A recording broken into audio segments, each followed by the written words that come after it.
земјоделскиот сектор при откупот на земјоделски производи имаше во секој сегмент, како и при пласманот на речиси секој земјоделски производ. Во моментов секојдневно гледаме како јаболкопроизводителите во Преспа мака мачат како да го продадат својот род, се со цел да обезбедат основни средства за да ги прехранат своите семејства. Сведоци бевме на неколку протести од нивна страна, се со цел да ве испровоцираат да излезете во пресрет на нивната мака, но до моментов, за жал, не гледаме дека нешто сериозно сте заангажирани да го решите овој нивни проблем.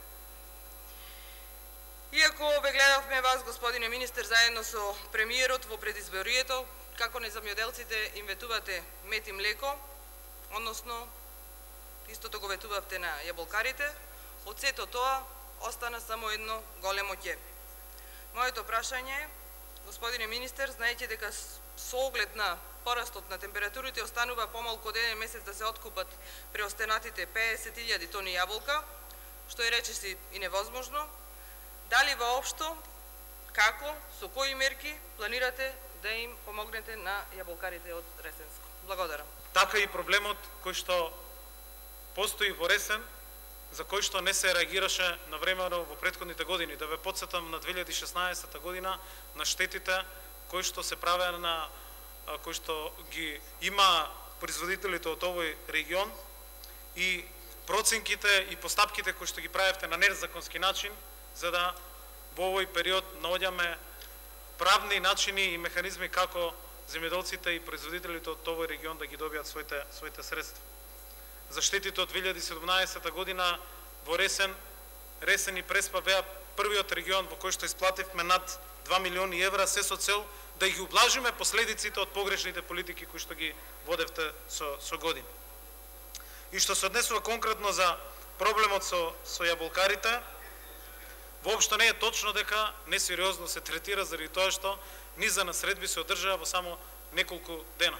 Ја ќе ги повторам барањата кои што писмено се доставени до претседателот на владата и до мене како министер, за кои што веројатно не знам колку сте запознаени, се 3 конкретни барања кои што ги имат јаболкарите, кои што излегоа да си го кажат своето мислење во овој дел. Првото е да им бидат исплатени субвенциите по површина, основната мерка, до 30 март 2019 година. Ево тука кажувам, и тоа го потврдивме, дека неколку дена пред овој рок целосно ќе бидат исплатени и ова барање е прифатено и тие тоа го знаат. Второто барање е да биде исплатена дополнителната мерка од 3 денари по предадено јаболко до 30 јуни. Еви и тоа барање ние им соопштивме дека се прифаќа рокот во кој што тоа бара да го направиме. Третото барање е да се дефинира соодветна мерка или политика за остатокот од неоткупеното индустриско јаболко. И на тоа заеднички на сите средби со производителите и со трговците, со преработвачите се договоривме дека до 1 март владата ќе го заеднички со нив, со производителите, со сите засегнати страни, ќе ја дефинираме мерката. Има 3 предлог мерки, ние во следните денови секако дека тоа лично од Ресен ќе го соопштиме што е она што може да го договориме. Но барањето е да се продолжи мерката која што оваа влада ја воведе за прв пат во претходната година и која што важеше до 26 декември, а многу од вас силно ја критикуваа, но денес ќе ви кажам резултатите кои што се. Благодарение токму на мерката која што введовме минатата година, до денес откупени 45.000 килограми јаболко по однос на периодот кога оваа мерка беше применлива. Тоа